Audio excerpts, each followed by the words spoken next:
Sério.podcast. Oferecimento Prefeitura de Maceió. Cidade de todos nós. Alguns perigos a gente conhece. Mas existem outros perigos que não vemos. O mosquito da dengue nasce, cresce e se espalha rápido. Cada gota d'água acumulada no seu quintal pode causar dengue. E a dengue mata. Maceió está em estado de alerta. Só este ano já são mais de 5.000 casos. A situação é grave e precisamos da ajuda de todos. Se cada um fizer a sua parte, vamos acabar com a dengue. Proteja sua família e sua cidade.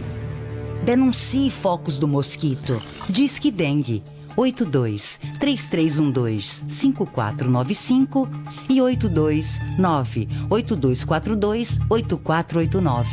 A luta contra a dengue começa em cada casa. Prefeitura de Maceió. Oi! E aí, como vocês estão? É hora de mais um episódio do É Sério.podcast. Desde já, eu agradeço a quem já segue aqui o nosso canal. E se você ainda não faz isso, tá perdendo aí conteúdo de qualidade. Aproveita agora e dá o seu joinha. Olha também alguns episódios que a gente já colocou aí. Toda semana eu trago sempre um assunto interessante.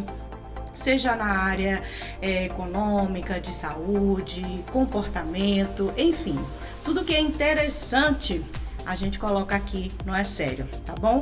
Lembrando que o nosso programa pode ser acompanhado nas plataformas de podcast normais que vocês já conhecem, também pelo Spotify e aqui pelo YouTube. Eu peço a você que se inscreva, tá bom? E compartilhe aquilo que você achar interessante. Acredito eu que tem muita coisa interessante aqui para você encaminhar para os seus amigos, para os seus parentes, para que eles também fiquem bem informados, tá certo? Bom, e o meu assunto de hoje vai interessar aí principalmente a mulherada, mas os homens também vão entrar nesse contexto, né? Se engana que só as mulheres elas estão preocupadas com a questão da aparência, né? Com a questão estética, que, ao meu ver, eu digo por uma questão até pessoal, mexe muito com a autoestima, com a forma como você se ver no mundo depois que você se sente melhor com o espelho. Eu vou conversar agora com um especialista em cirurgia plástica, que é o doutor Felipe Mendonça, que está comigo aqui. Olá, doutor, como vai? Fabiola, sempre um prazer estar aqui com você e esclarecer as dúvidas do pessoal aí. A gente já estava com saudade aqui, fazia né? tempo já. E tem, assim como as tecnologias que vão avançando, é sempre bom tê-lo aqui para que as pessoas possam se manter também atualizadas em relação a esse assunto, né? A questão da cirurgia plástica. Eu tenho ouvido muito, doutor Felipe, falar nessa tecnologia do Mama Makeover. É um termo, né, que acho que engloba muita coisa, mas eu quero que você explique. Tá, o Mama Makeover é a reforma da mamãe, né? Aquela mãe de família que teve 1, 2, 3, enfim, teve gestações. E toda mulher, você sabe que passa por uma gestação, tem alguma coisinha no corpo que incomoda, né, depois. Então, é a mama que caiu, é aquela pelezinha que está juntando aquela pochete, aquela gordurinha que não perdeu, né?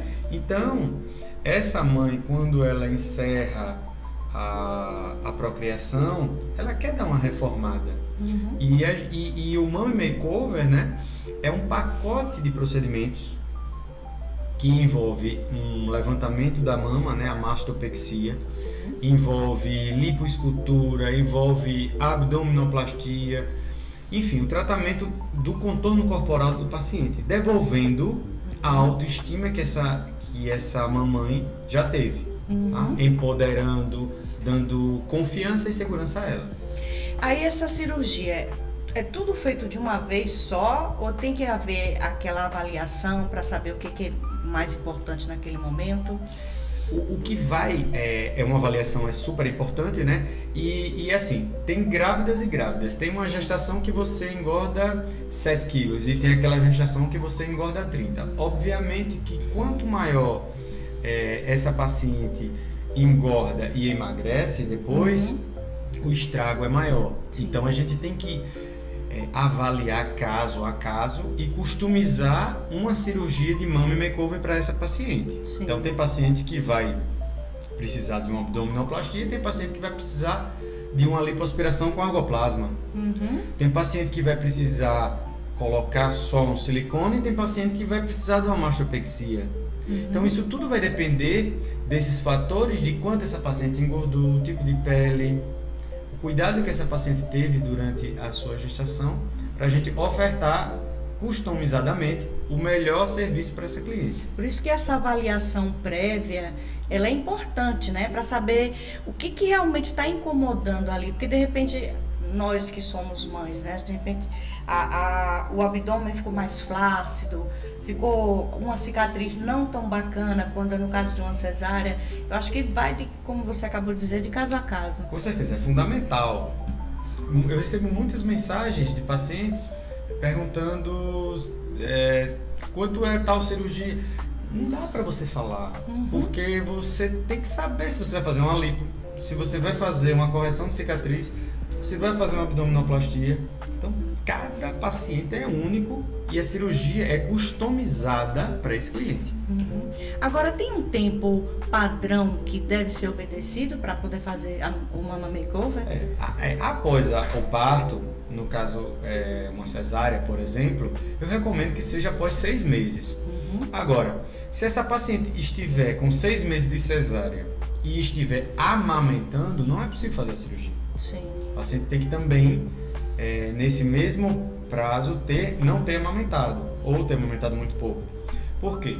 Porque a amamentação faz com que a liberação hormonal mude o seu contorno corporal e o volume da sua mama. Então, uma mama que possa estar com um volume agora, daqui a 2 meses com uma parada de amamentação, ela muda totalmente a configuração dela. Então, talvez não precisasse naquele momento de um silicone, mas depois que a mama secou, precise de colocação de silicone, então a cirurgia muda completamente. Eu imagino que as suas pacientes, elas fiquem muito ansiosas, né? Porque mexe com tudo no corpo da gente. É a questão não só hormonal, mas, poxa, você tinha um corpo de um determinado formato, você teve o seu filho, tudo bem, a coisa mais maravilhosa do mundo, a gente sabe que é ser mãe. Mas aí quando você se pega, passando daquele período inicial ali, você se olha no espelho e diz, poxa vida, e agora? Será que vai dar para voltar? Pelo menos para ajustar um pouquinho aqui e ficar, né, bacana. Como é que você trata com elas sobre essa expectativa dessa cirurgia? Perfeita a sua colocação, é exatamente isso que você falou agora. É esse o sentimento que eu percebo na paciente. E quando ela está na minha sala, é porque já houve ADR com o marido, né, durante muitos meses, e os maridos em geral não querem, não precisa, tal, não sei o que. A conversinha é essa, aquela né? história toda. Mas quer ver a mulher bonita de novo. Mas ela faz aquilo, pelo menos o que elas me falam, pra elas, pra voltar a ser amiga do espelho. Porque nesse momento ela fica inimiga do espelho. Ela não se veste no claro, ela usa roupas que cobrem o corpo todo, elas renegam convites sociais para ir uma praia, uma piscina. Deixa de usar aquele biquíni que usava antes. Deixa de usar o biquíni, deixa de tem um passeio de lancha, né? Tem muito desse aqui em Maceió, passeio de lancha e não vai. Aí aquele restaurante, aquela festa, bota aquele vestidão, né, todo coberto, sem aparecer nada. Então, isso vai retraindo essa paciente. Então, o social dela dá uma baixa e o empoderamento dessa paciente cai drasticamente. Aí eu digo, a gente tem aquele período da cirurgia, é uma cirurgia longa, quais são os cuidados que a gente tem que ter no pós-cirúrgico? O cuidado com a cirurgia começa no pré-operatório. Então, a gente faz uma triagem desse paciente com diversos exames pré-operatórios, avaliação nutricional, com bioimpedância, o controle dietético para desinflamar essa paciente. Em geral, eu costumo fazer o Mama Makeover, são diversos procedimentos. Então a gente usa muita tecnologia, a gente usa lipo ultrassônica, argoplasma, o ultrassom. Então vamos abrir um parêntese aí para a gente explicar, deixar mais explicadinho para as pacientes. O que seria esse ultrassom? Ultrassom, tá? Ultrassom, a lipo ultrassônica. A lipo ultrassônica, ela faz parte da neolipo, a neolipoaspiração, que ela é feita para minimizar o trauma, diminuir sangramento, conforto no pós-operatório, menos dor. Certo. Então, primeiro, antigamente a gente usava um aspirador comum, infiltrava o paciente e ia manualmente quebrando essa gordura e aspirando. Essa é a cirurgia que eu fazia há pouco tempo atrás. Hoje em dia, como é que a gente faz? A gente faz infiltração, depois a gente passa um aparelho, que é uma espécie de lipoaspirador com ultrassom na ponta. Então ele vai derreter essa gordura, né? Ele se chama Safer ou Vaser, enfim, tem diversas marcas. Ele derrete a gordura sem destruí-la, provocando uma emulsificação dela. Então ela fica uma manteiguinha. Para pacientes que já fizeram lipo é fundamental, porque a paciente que já fez lipo tem uma fibrose e tal, e aí a gente quebra essa fibrose também. Consegue corrigir. Corrige, né? E a gente transforma uma lipo secundária, terciária, quaternária numa lipo primária, mais ou menos isso. Então, depois eu vou entrar com um vibrolipoaspirador. Então, um aspirador que treme e vai sugando esse óleo, essa manteiga que foi derretida. E são movimentos muito suaves, causando menos trauma nessa paciente, por isso que ela vai ter menos dor. Outro detalhe, como eu já derreti a gordura, não vou precisar traumatizar tanto, eu vou sangrar menos essa paciente. Ela vai ter menos anemia. Então, o pós-operatório é outro completamente diferente. O paciente está só querendo ir para casa na hora da alta. E isso é muito gratificante. E para completar esses procedimentos, a gente pega essa gordura, trata e reintroduz nela dentro da musculatura, para regenerar essa musculatura, para aumentar esse pack muscular, esse grupamento muscular. Então eu posso botar no bumbum, eu posso colocar nas coxas, tanto na parte anterior quanto na parte posterior. Eu posso colocar em homens no peitoral, para ficar com, a gente chama power pack, que é um tórax avantajado. Eu posso colocar no bíceps, tanto da mulher quanto do homem. Eu posso colocar no deltóide, que fica ótimo, tanto no homem quanto na mulher.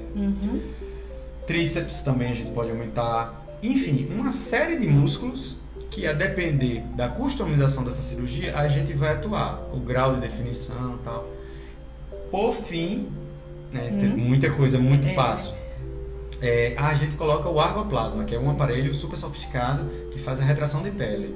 Então eu vou pegar essa pele, vou retrair ela, ela vai colar naquele músculo que eu aumentei. Como se fosse um vácuo. Exatamente. Né? Tipo, você colocou, vamos simplificar aqui a Similar. coisa. Tipo, um saquinho, aí tá lá as verduras, aí esse equipamento ele fecha todo o ar e deixa tudo organizado ali. Perfeita analogia. É isso E mesmo. aí você, os legumes que você, ele fica bem definido. Então o tomate, o pimentão, fica todo definidozinho, na verdade. A mesma coisa acontece. A mesma coisa com o músculo. Eu já aumentei aquele músculo. Bom, e uma coisa que também eu acredito, doutor, que melhore muito quando se usa todas essas tecnologias, a gente vinha falando aqui do pós-operatório, que acaba sendo menos doloroso, né? Eu lembro que anos atrás, muitos anos atrás, quando eu fiz uma lipo, minhas costas ficaram todas roxas. Lógico que a tecnologia era outra, os medicamentos eram outros, e é preciso também que haja disciplina da paciente, né? Exatamente. Para que o resultado seja o ideal. O resultado, né, ele é do pré, do transoperatório, como você falou, as tecnologias que a gente usa e tal, e o pós-operatório é super importante. Então, realizar a fisioterapia no pós-operatório é super importante. O uso de taping, laser terapia, tem um procedimento que se chama terapia hiperbárica. Sim. Que você entra numa câmara com oxigênio a 100%. Esse que a gente está respirando agora é 21%. Nossa. Né? Então você entra nessa câmara e isso oxigena os tecidos, fazendo com que esse tecido ele absorva mais os líquidos e cicatrize mais rápido aquele corte. Então tem ajudado muito na recuperação dos pacientes. 6 sessões de pós-operatório, mais a fisioterapia, mais as cintas e as placas, seguindo todo esse protocolo de pós-operatório, eu não tenho dúvida que terá um sucesso no pós-operatório. Drenagens ainda são utilizadas? Drenagens manuais são as principais. Com quantos dias? A fisioterapia dermatofuncional. Tá. Então a gente usa a drenagem manual, depois a gente parte para lasers, a gente parte para aqueles aparelhos lá, tem um monte, tanto aparelho que eu nem sei o nome das fisioterapeutas aqui sabem isso aí, mas elas manejam muito bem isso, muito melhor do que eu. Então, elas fazem de tudo para secar o paciente. O paciente que é exigente, né? Então, assim, eles querem o resultado mais rápido possível, então a gente investe muito nesse pós-operatório hoje em dia. E essas massagens, esse pós, você já indica a partir de quantos dias? 48 horas, o meu paciente já está drenando. Nossa. É bem diferente da sua época. 3 dias. O meu tempo era 3 dias. Eu só espero a paciente ir para casa e ela mandar uma mensagem dizendo que está bem. No dia seguinte, já começa a fisioterapia dermatofuncional. E a questão de alimentação? A alimentação ela já começou no pré-operatório, a se alimentar melhor, e as nutricionistas elas fazem um cardápio pós-operatório.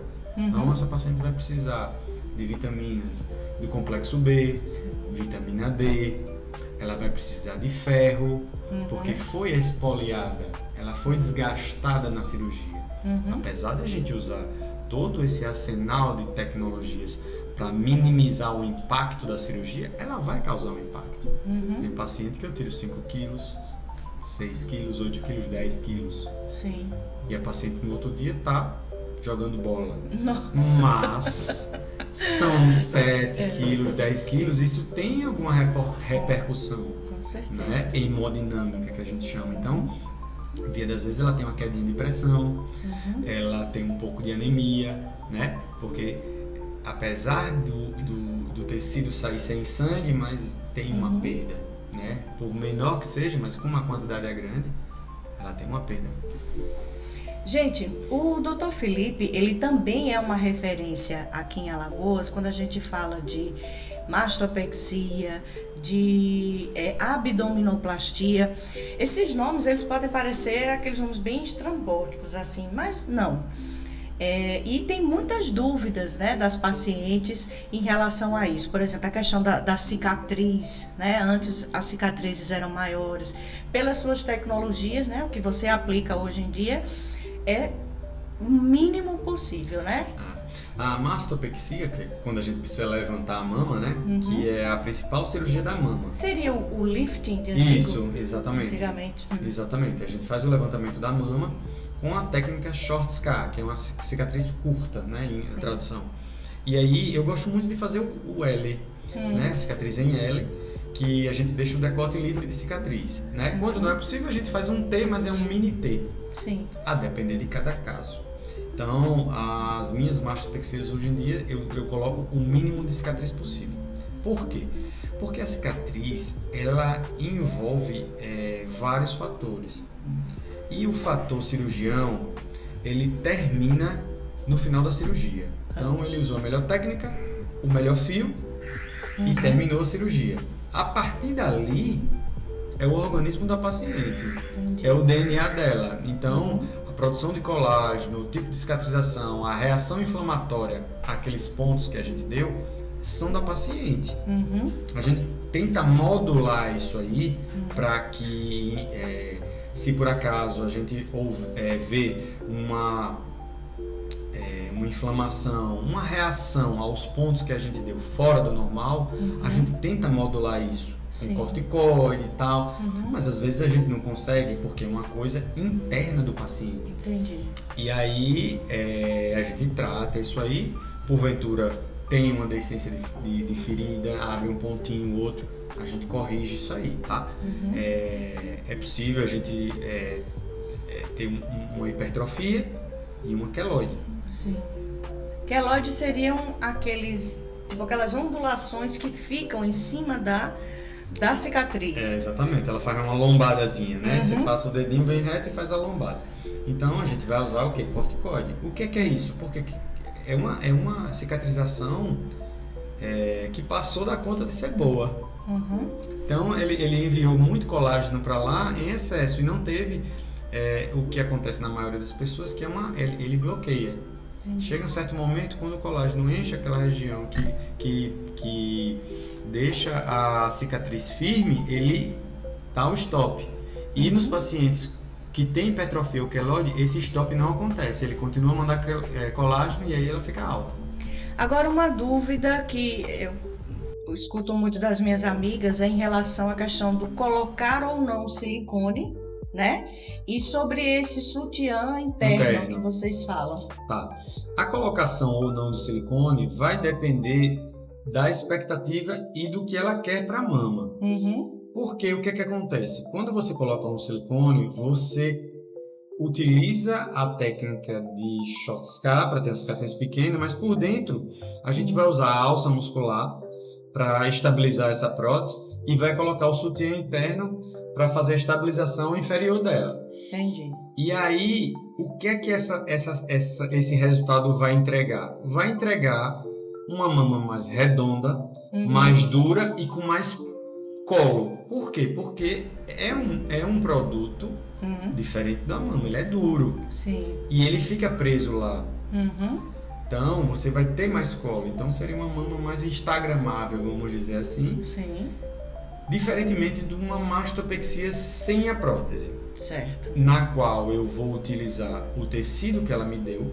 Então, tem tecidos e tecidos. E eu vou reagrupar ele, rearrumando e tentando imitar o silicone.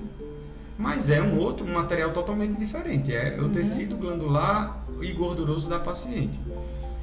E que não tem sutiã interno, que não tem alça muscular. Então, ele perde um pouco de colo. Entendi. E fica uma mama mais natural. Então, tem que ver o objetivo da paciente. Isso depende muito do grau de flacidez que ela tenha, né? Também, se ela tiver uma flacidez muito grande, quer dizer que os tecidos não são legais. Aí indicaria, no caso, O silicone, por quê? Porque ela vai perder esse colo mais rapidamente. Tem outras pacientes também que chegam para mim e dizem: Felipe, eu não quero ter problema com prótese. Sim. A prótese, quando você coloca, ela pode durar 2, 3, 10, 20, 30 anos. Entendeu? Então não tem como você prever se ela vai dar um problema ou não. Se eu pego uma paciente de 20 anos, provavelmente, com certeza, vai haver uma troca. Sim. Né? Uma ou duas trocas. Então, se a paciente não quer, não quero problema com prótese. Tá, então você vai perder um pouco de resultado estético, então tem que pesar o que é que vai valer a pena. Entendeu? Então aí a gente tira explicando tudo isso que eu expliquei. A entrega dos dois resultados são diferentes. Bom, então vamos falar agora, falou da questão da mastopexia, vamos falar da abdominoplastia. Antigamente o pós-operatório era bem complicado, né?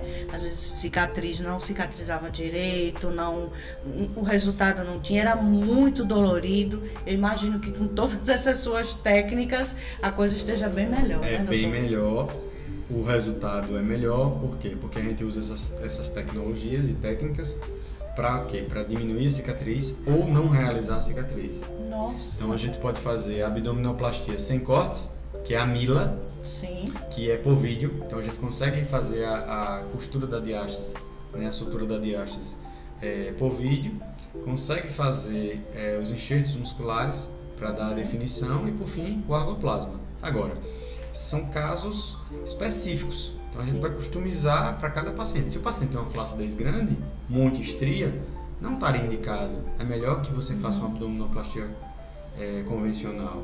E existe a mini abdominoplastia também, Sim. que é uma abdominoplastia entre a Mila e a abdominoplastia clássica. Mas todas essas são bem diferentes das abdominoplastias que a gente fazia anteriormente. Sim.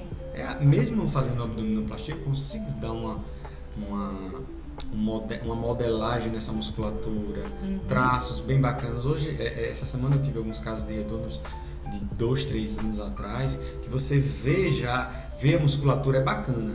Por outro lado, eu vejo casos de 5, 6 anos atrás que são mais planos, vamos dizer assim, né? Me agrada mais hoje em dia realmente o contorno muscular, com certeza.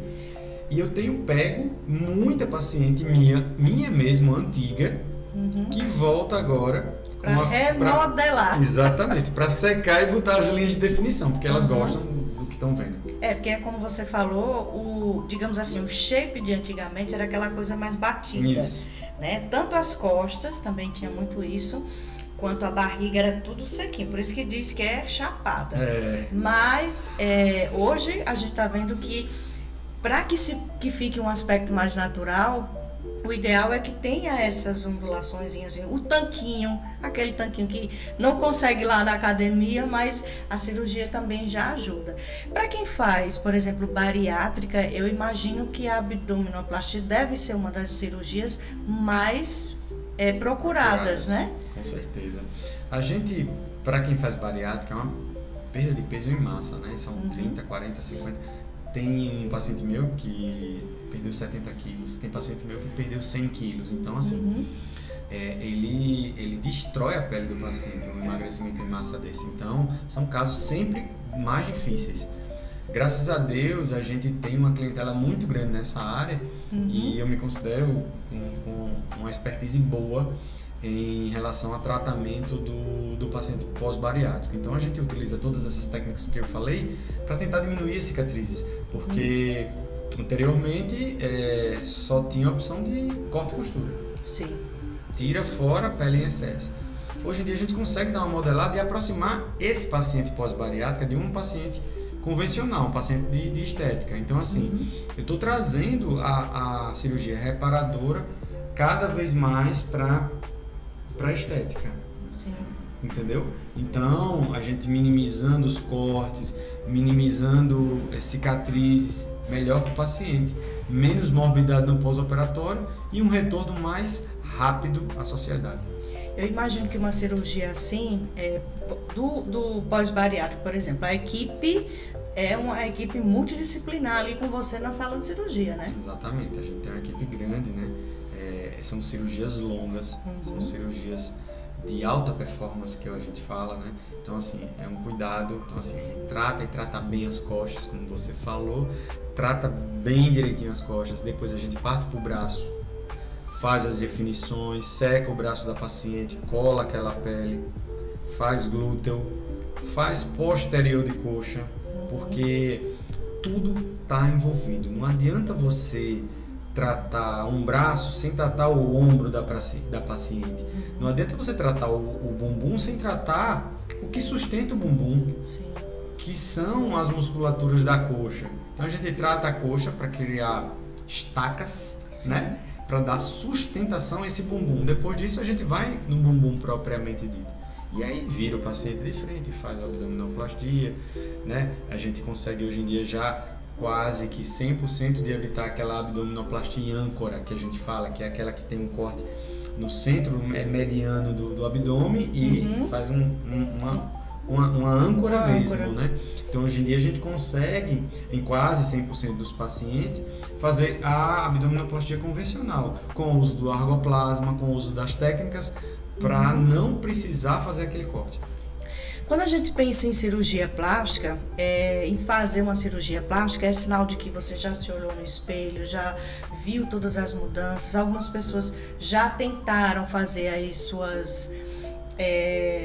ou até conseguiram perder muito peso, né, por meio das dietas e tudo, mas a gente acredita que a partir do momento que a gente escolhe fazer a cirurgia plástica, faz esse procedimento, é uma mudança de vida que, se você quiser manter aquilo ali, tem que ser de 360 graus, né? Eu vejo isso todos os dias. A mudança do chip, da mentalidade do paciente é absurda. Não tem condição. A gente dá o contorno corporal dessa paciente, ajeita a mama, ajeita o bumbum, enfim.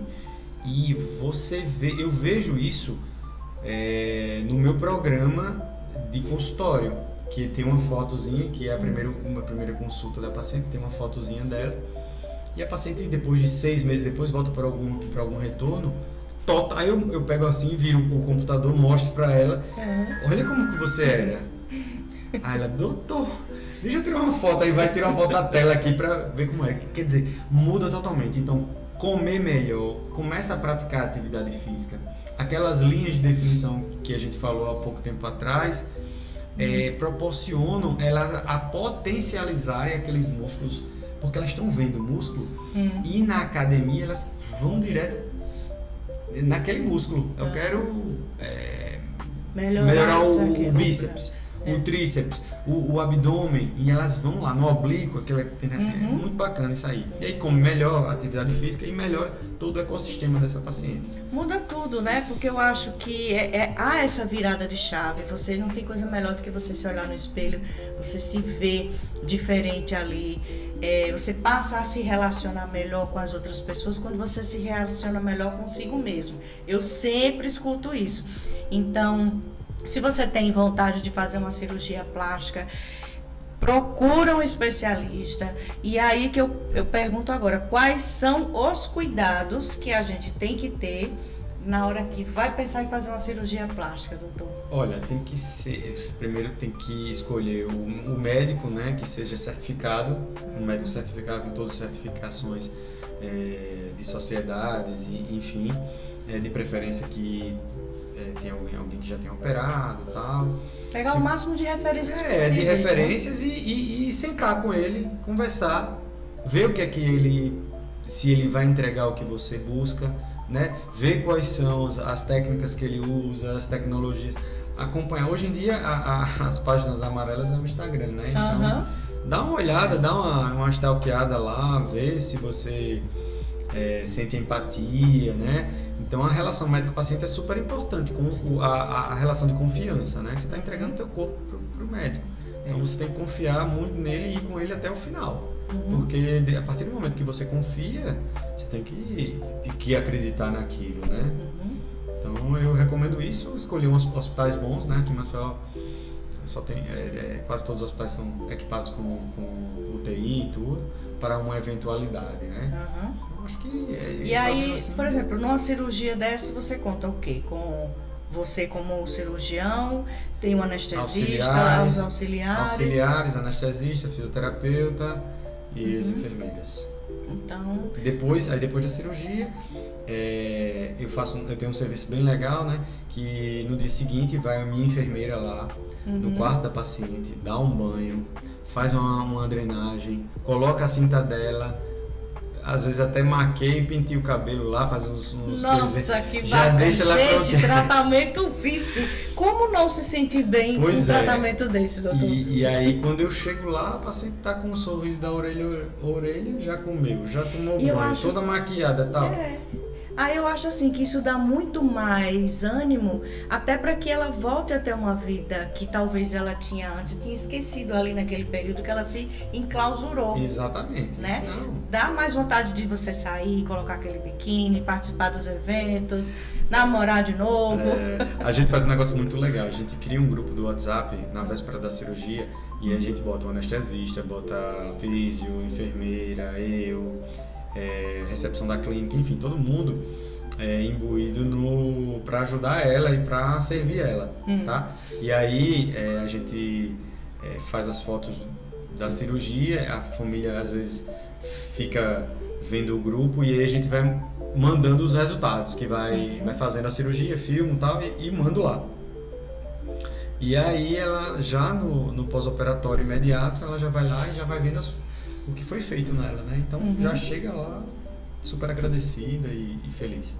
Eu quase que esqueço aqui de falar de uma outra tecnologia que o Dr. Felipe tem aqui, que é a lipo-graft.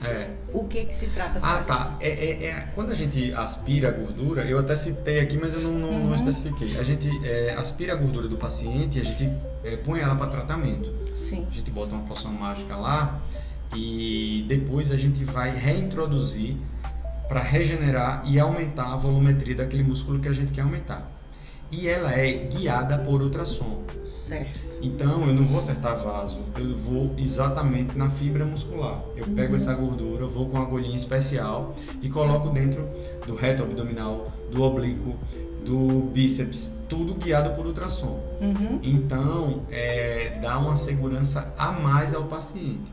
Então, hoje em dia, a gente busca muito segurança do paciente. A gente não quer que dê complicação nenhuma. Então, a gente usa ultrassom, a gente usa... o argoplasma, o safe, eu já estou decorando os nomes. Manta térmica para controle de temperatura durante toda a cirurgia do paciente, botas pneumáticas, meios de compressão, enfim, é uma série de cuidados que a gente tem buscando minimizar esse risco. Obviamente, a cirurgia plástica vai envolver riscos de complicações, vai ocorrer. Né? A gente tenta zerar isso, mas a gente não é Deus para conseguir zerar. Mas é como qualquer outra cirurgia. Entendi. Durante muito tempo isso aí foi fantasiado, que a cirurgia plástica não, mas é uma cirurgia como outra qualquer. Sim. Né? Não pode fantasiar que não vai ter porque é estética. E existe o risco de ter uma complicação. É por isso que o pós é tão importante quanto antes. Você vai tomar todas as medidas, vai fazer consulta com anestesista, enfim. Mas o pós, você tomando todos os cuidados ali, o resultado vai sair bacana. Você tem que respeitar. Isso. Não adianta você querer antecipar um resultado. Poxa, você vai aproveitar pra caramba essa cirurgia no momento correto, mas não pode querer antecipar as coisas. A gente vê muito isso, a cirurgia perfeita, a cicatriz, aí a paciente já pede para dirigir, para ir para uma festa, tal, não sei o que. Rapaz, tá tão boa a cirurgia. Vamos continuar assim? O que vai fazer 15 dias de diferença? Né? Não vai fazer diferença. Poxa, você vai ter o resto da vida todinho para curtir o verão. Dezembro tá chegando. Demorou tanto para fazer a cirurgia, não custa nada esperar um pouquinho. Por conta de 15, 20 dias a pessoa antecipar um negócio. Vamos fazer, vamos seguir o trâmite, né?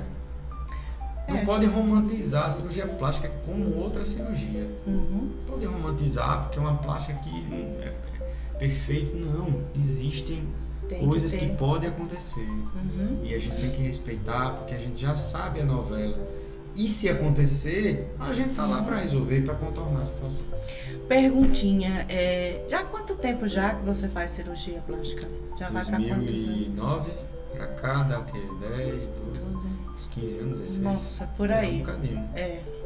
Se somar geral, vai fazer 20 anos ano que vem. Nossa, que bom, né, gente? Que a gente tem um profissional aqui que já tem todo esse know-how, passa confiança, e isso é muito importante, essa relação de confiança paciente-médico, e acaba se tornando até uma amizade, né? Porque ele cuidou de você, ele deixou com que você se sentisse bem de novo com o seu corpo, com o mundo, e é muito bom tê-lo aqui, viu?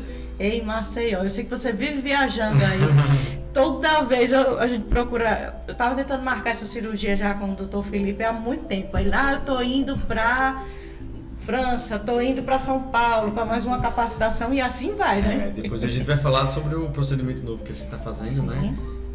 Que é a lipobelt, que envolve uma série de procedimentos, inclusive remodelamento da costela e tal, mas... Nossa! Cenas para os próximos programas. Os próximos programas, pois é. E eu quero você aqui de novo. Então tá bom, eu agradeço a oportunidade e estou disponível para esclarecer. Uma coisa que a gente podia fazer aqui também, acho que a gente já tinha até pensado nisso antes, é trazer sempre um convidado. Vamos fazer sim. Né? De alguma área que seja associada aí à cirurgia. Vamos combinar então, vamos já deixar combinado de a gente trazer um convidado para falar um pouco da cirurgia plástica e aquela especialidade. Ok, muito obrigada, doutor. Eu que agradeço. Até a próxima. Gente, vou ficando por aqui, tá? Um beijo grande, compartilha esse conteúdo aí se você tá pensando em fazer sua cirurgia. Teve muita coisa bacana que o Dr. Felipe abordou aqui e tem outras entrevistas dele aqui também, não é sério. Dá uma voltadazinha aí e observa lá o que ele falou nas outras entrevistas, vai juntando tudo e se munindo de mais informações, tá bom? Beijo grande e até o nosso próximo episódio. Até lá!